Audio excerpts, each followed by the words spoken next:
할렐루야. 헬라어 성경 세미나 세 번째 시간을 시작하도록 하겠습니다. 오늘은 애통하는 자는 복이 있나니 저희가 위로를 받을 것이며, 마태복음 5장 4절 팔복의 두 번째 말씀을 가지고 우리가 함께 은혜를 나누겠습니다. 원문 성경 한번 보겠습니다. 마카리오이 호이 펜둔테스 호티 아우토이 파라크레 덴손타이 마커레이 복이 있나니 호이. 이것은 여러분 알다시피 바로 정관사입니다. 펜둔테스 애통하는, 호티 뭐뭐 때문이요, 아우토이 그들이, 파라크레 덴손타이 위로를 받을 것이며, 이렇게 말하고 있습니다.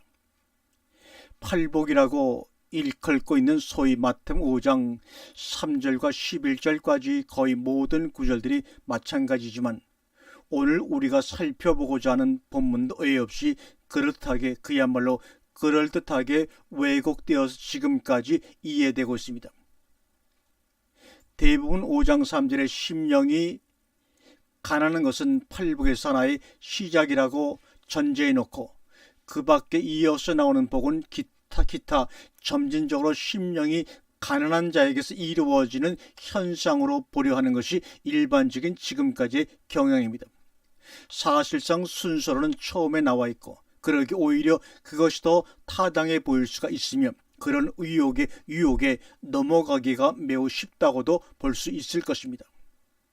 예컨대 심령이 가난하다는 것은 자신의 무능함과 무가치함을, 그리고 아무것도 소유하지 않고 있다는 사실을 인식하고 철저히 복종한 상태로 하나님만을 바라보고 그 은혜를 의뢰하는 태도나 상태라고 보고, 이러한 사람은 자기의 죄와 자기의 실패에 대해 애통해야 한다는 것입니다. 즉, 죄에 대한 참된 참회로서 그에 대한 슬픔의 상태가 애통하는 자의 모습, 그것이라고 지금까지는 말했습니다.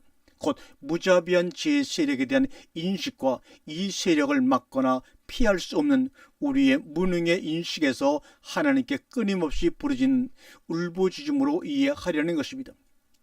일면 바로 보고자 하는 부분도 없지 않겠으나, 그러나 문제는 그것이 문제 핵심에서 벗어나서 이해되고 있기 때문에 아무리 그럴듯해도 그것은 오히려 본질을 왜곡하거나 호도할 우려가 있음을 간과해서는 안 된다는 것입니다.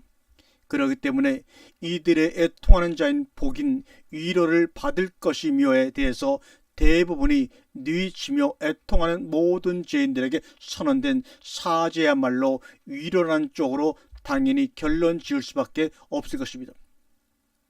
애곡이 하나님께 올라갈 적마다 위로는 한결같이 우리에게 내려오는, 그래서 복이 있는 자라는 결론으로 우리가 그동안의 말씀을 들었습니다.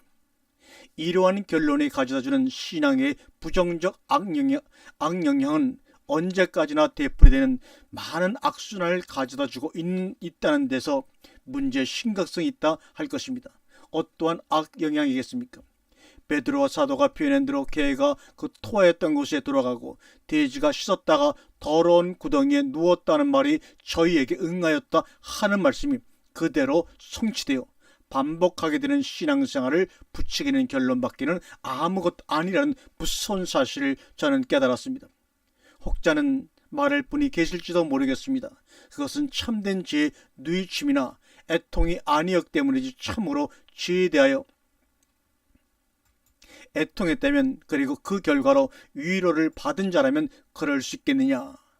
그것은 오히려 당신이 지나치게 단순화시켜서 그야말로 당신이 본질을 왜곡하고 있는 것이다라고 항변하실 분이 있으리라는 것도 능히 짐작이 가고도 남음이 있습니다. 그렇다면 그렇게 항변하고 계신 당신에게 있어서는 어떠한가? 과연 당신은 참된 애통을 하였기에 바로 애통한 죄에 대해서는 다시는 애통할 필요가 없는 당신이 되었습니까? 그렇다면 더 이상 논쟁은 필요치 않습니다. 만일 그렇다면 그런 것이요, 그렇지 못하다면 그렇지 못하다는 당연한 기결이 나올 테니까 말입니다. 그럼에도 불구하고 이런 반응을 보이시는 분도 계실 것입니다. 어떤 죄의 부분에 대해서는 애통이 있은 후 완전히 돌아서 해방되었지만, 어떤 부분에 대해서는 아직은 이라는 아주 애매하게 조목에 매여 끝없는 쾌변을 늘어놓으시면서 그것이 인간 실존이 아니겠느냐라고 말씀하실 분도 없지 않을 것이라는 말입니다. 그러므로 속담에 이르길 개가 그 토하였던 것에 라는 말을 할 수밖에 없으며 나야 아직 온전한 신앙생활을 하지 못해서 그렇지만 어떻게 그렇게 한마디로 잘라 말할 수 있느냐, 그들의 추석적인 이해가 논리적으로 맞는 것이다라는 말씀도 결국 개의 그러한 습성에서 비롯되는 반복된 논쟁일 뿐입니다.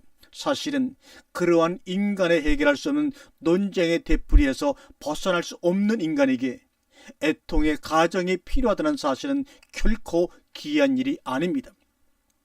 이제 본문으로 들어가 보도록 하겠습니다. 여기서 우선 호의, 펜둔테스, 애통하는 자를 살펴보기 전에 언급한 토퓨누마티의 가난한 자를 잠시 상기해 볼 필요가 있습니다. 바로 심령이 가난한 자들, 편의상 심령이라고 하겠습니다. 심령이 가난한 자는 어떤 하나님께만 의존하고 구하는 간절한 상태나 태도가 아니라 그야말로 자기적 요소, 즉 자기의, 마태복음 5장 4절적 요소가 전무한 상태라서 가난이 현실인 자들은 천국도 미래가 아니라 그들의 현실임을 살펴보았습니다. 그러므로 그것은 과정이라든지 태도가 아니라 천국이 현재인 상태로 사실은 성경의 결론이라고 볼 수 있다고 말씀을 드렸습니다. 왜냐하면 하나님의 나라가 임하심이기 때문입니다. 그러므로 팔복 중 5장 3절은 팔복의 시작이 아니라 결론이며, 사실은 팔복은 복이 8가지가 있다는 것이 아니라 하나의 복이라고 할 수가 있는데, 그것은 곧 천국이, 하늘들의 나라가 저희들의 것이라는 복입니다. 그래서 팔복은 시종 하나님의 나라에 관하여 말씀하고 계십니다. 어떻게 우리가 가난해질 수 있는가? 다시 말하면 하나님의 임하심이 어떻게 가능한가라는 물음입니다. 여기서 우리는 하나님 나라가 현재 시제로 임하지 않은 이전에 우리의 모습은 어떠한가를 살펴볼 수 있어야 합니다. 즉 심령이 가난하지 않고 부유한 상태의 모습을 생각해 보시면 될 것입니다. 이러한 부인은 철저하게 율법주의자들에게서 자기 의로 가득 찬 모습으로 나타나게 되어 있습니다. 왜냐하면 나는 말씀대로 하나님의 뜻대로 이만큼 하였습니다라는 것이 바로 말씀이 그에게 법으로 적용되어서 나타났기 때문이며, 그래서 그 흑암으로부터 해방되려면 반드시 통과해야 하는 통로가 있는데, 그것은 애통의 과정이라는 것입니다. 그러니까 사람들은 애통하려고 하고 울부짖으려고 한다는데 문제가 있습니다. 그렇게 해서 되는 애통이요 부르짖음이라면 그것은 한 가지 더 자기 의만 보태는 결과이지 그것이 애통이 될 수 있는 것이겠습니까?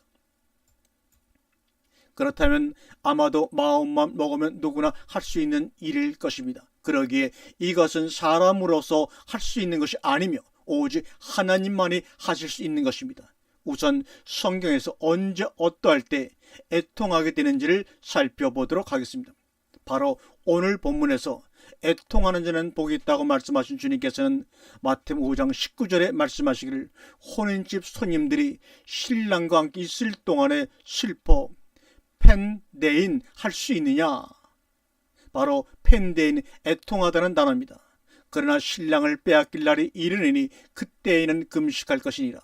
생배 조각을 낡은 옷에 붙이는 자가 없나니 이는 기운 것이 그 옷을 당겨 헤어짐이 더하게 되며 새 포도주를 낡은 가죽 부대에 넣지 아니하나니 그렇게 하면 부대가 터져 포도주도 쏟아지고 부대도 버리게 됩니다.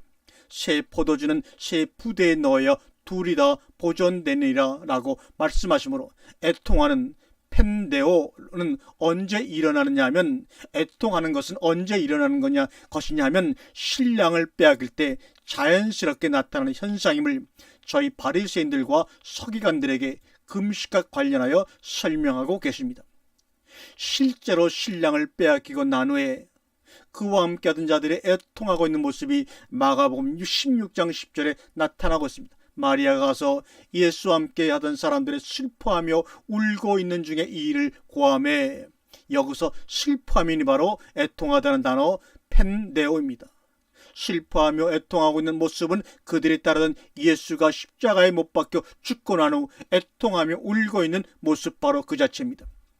야고보 4장 8절과 9절은 이렇게 말씀하고 있습니다. 두 마음을 품은 자들아, 마음을 성결케 하라. 슬퍼하며 펜대오하며 애통하며 울지어다. 너희 웃음을 애통으로 너희 즐거움이며 무엇이 그들의 웃음이겠습니까? 바로 그 웃음의 요소, 즐거움의 요소가 하나님 나라의 임하심을 방해하고 있는 마귀놈, 마귀 그놈이요, 그 실체가 그들이 철두철미 믿고 따르고 있는 하나님이요, 그들을 주관하며 다스리고 있는 남편이며, 그들은 그 남편의 다스림 옳게 받을 적마다 기뻐하고 즐거워하며 만면의 웃음을 먹으면서 세상 평안을 만끽하게 되는 것입니다. 그래서 신랑이며 남편인 것입니다. 그놈을 저 흉악한 마귀 속 인심 매배단의 배우 조정 인물로 생각하는 한 그의 정체는 결코 저희들 앞에 드러나지 않을 것이며, 유유자적하게 그들과 한 몸을 이룬 사랑스러운 남편으로 그들을 언제까지나 어제까지나 주장할 것입니다. 충격적인 한 가지 사실 중 오늘날 휴양을 받고 있는 기독교의 순교들 중에서도 사실은 그 남편 신랑에게 순교하고서 높임을 받고 있다는 사실을 당신은 감지할 수 있습니까? 신랑을 빼앗길 날이 이를 터인데 그날에는 슬퍼하며 금식할 것이라던 주님께서는 그날이 가까이 다가오자 요한복음 16장 20절에서 내가 진실로 진실로 너희에게 이르노니 너희는 곡하고 애통하겠으나 세상은 기뻐하리라. 너희는 근심하겠으나 너희 근심이 도리어 기쁨이 되리라. 여자가 해산하게 되면 그때가 이르렀으므로 근심하나 아이를 낳으면 세상에 사람 난 기쁨을 인하여 그 고통을 다시 기억지 아니하니라. 지금은 너희가 근심하나 내가 다시 너희를 보리니 너희 마음이 기쁠 것이요 너희 기쁨을 빼앗을 자가 없느니라고 말씀해주고 계십니다. 오늘 본문에 대한 주석이 다 나와 있는 말씀이 바로 요한복음 16장 20절 이하의 말씀입니다. 애통하는 자는 복이 있나니 왜냐하면 저희가 위로를 받을 것이기 때문에. 애통이 복이 있는 것이지 그렇지 않다면 애통이 무슨 복이 될 수 있겠습니까? 바로 새 생명의 출산을 앞둔 예비적인 가정이기 때문에 복이 있는 자요, 그 시기는 아직 출산한 상태가 아니라 바로 그 상태가 지나고 나서 새 생명이 탄생할 것이기 때문에 위로를 받을 것이며는 미래 시제를 쓸 수밖에 없는 것입니다. 그 미래의 복이 현실로 이제 미래가 아니라 현재가 된 상태가 바로 마태복음 5장 3절에 심령이 가난한 자는 복이 있나니 천국이 저희 것인 심령이 가난한 상태의 실현입니다. 그렇다면 좀 더 구체적으로 신랑을 빼앗길 날이 이른다는 말과 도대체 그러한 때 애통하게 되는가 하는 문제를 살펴보도록 하겠습니다. 신랑을 빼앗긴다는 말은 남편이 죽는다는 말이요, 아내는 남편 생전에 남편의 법에 매여서 그의 주관과 지배를 받는 것이 당연할 뿐더러 사실은 죽기 살기로 그를 순종하고 따를 뿐만 아니라 한 몸이었습니다. 그 남편과 한 몸이란 사실이 이론적으로가 아니라 생생하게 실감하실 수 있겠습니까? 일평생을 의지하고 사랑하며 살던 남편이 어느 날 갑자기 죽었다고 가정해 보십시오. 오늘날은 아내가 죽으면 화장실에 가서는 웃는다는 말도 있지만 그 같은 어설픈 부부관계가 아니라 참으로 자기와 한 몸인 남편이 죽었다면 그에게는 위로될 만한 것은 아무것도 없을 것입니다. 사실 아무리 친근한 사람의 위로의 말도 오히려 그에게는 위로가 되기는커녕 번뇌와 슬픔만을 더 가중시킬 뿐입니다. 무엇이 그에게 진정한 위로가 될 수가 있겠습니까? 그런데 성경은 남편 중 온전한 율법, 새 생명으로 살아 돌아온다는 것입니다.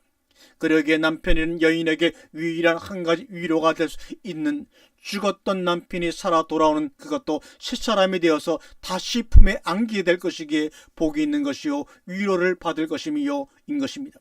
이것은 이론도 아니며 어떤 종교적인 교리와 주장도 아니며 지식은 더더욱 아닌 실제적인 십자가 사건이요 하늘들의 나라가 천국이 저희들 것이기 위한 실제적 개개인에게 일어나야 할 애통의 사건입니다.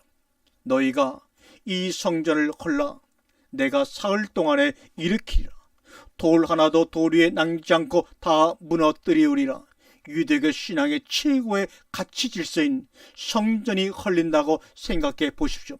무슨 살맛이 나겠는가 말이죠. 아니 순결을 각오하고 사명의식에 불타서 물불 가리지 않고 충성 봉사하는 그 육체적 신앙, 소위 은혜로 포장된 철두철미한 율법적 보수 신앙의 가치체계가 무너진다고 생각해 보라는 것입니다. 오직 주님만을 위해서 그것이 유일한 소망이었고 그것이 낙이었으며 살만한 이유였는데 그것 때문에 산 그것이 무너진다고 생각하면 무슨 의미로 살 수가 있겠는가 말입니다. 그것은 곧바로 나 자신의 죽음을 의미하는 것입니다. 죽음은 그렇게 쉽게 말해줄 수 있는 간단한 것이 아닙니다. 그렇습니다. 바로 그렇기 때문에 애통은 인위적으로 되는 것이 아니요 하나님의 역사심으로, 그래서 맏아들 예수 그리스도께서 십자가의 죽음을 맛보셨으며 누구든지 그와 연합하여 죽는 자인 것입니다.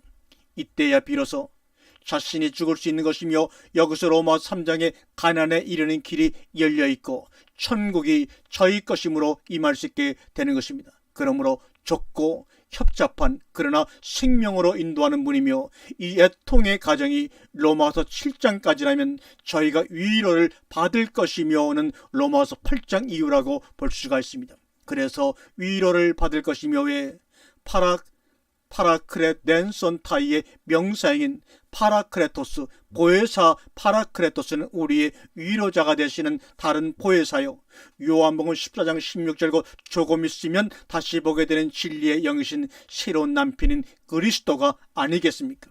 오늘 본문의 문법적 구조는 5장 3절과 크게 새로운 부분이 없어 이번 시간에는 헬라어 본문에 대한 부분은 언급하지 않았습니다.